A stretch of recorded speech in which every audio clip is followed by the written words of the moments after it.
क्रिया योग से डोपामिन या क्रिया योग की विजुलाइजेशन या क्रिया योग के अभ्यास से stress hormones, dopamine hormones, love hormones, जो हार्मोन्स होते हैं वो सब प्रोड्यूस नहीं होते जो सामान्यतः कहा जाता है। क्रिया योग का अभ्यास एक रासायनिक प्रक्रिया पैदा करता है, प्रतिक्रिया पैदा करता है, जो प्रमुख रूप से सेरोटोनिन ही है, जो स्थिरता का प्रतीक है। संतुलन पर, जिस सेरोटोनिन के संतुलन पर आपकी वैचारिक स्थिरता, आप में वैचारिक स्थिरता आती है, और वैचारिक स्थिरता आने पर आप न तो बहुत भावनाओं के द्वारा खुश होते हैं, क्योंकि भावनाओं के द्वारा जो खुश होते हैं डोपामिन, वो या तो बहुत जल्दी ऊपर उठ जाते हैं, जैसे कोई ड्रग लिया बहुत खुश हो गए एक्सट्रीम, बहुत भजन गा करके खुश हो गए एक्सट्रीम, लेकिन उसका बुखार चढ़ा तो नीचे आ गए।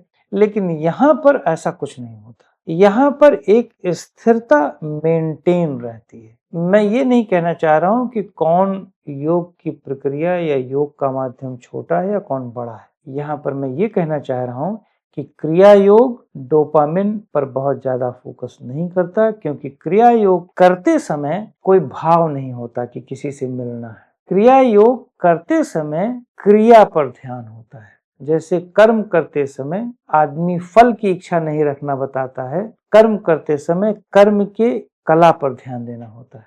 वैसे ही क्रिया करते समय कोई भाव नहीं पैदा करते कि ये प्राप्त हो जाएगा, वो प्राप्त हो जाएगा, नहीं। क्रिया की गति पर इतना नियंत्रण और इतनी कला सिखाई जाती है कि क्रिया का मतलब गति, क्रिया इटसेल्फ मीन्स गति, तो गति पर इतना नियंत्रण और इतनी कला सिखाई जाती है कि गति से बाहर आप निकल आते। ठीक है, जैसे पानी के बहाव में तैरते तैरते आप इतना मास्टर हो गए कि आप पानी से बगल हट करके तट पर पहुंच गए, तो उसे तटस्थ कहते हैं।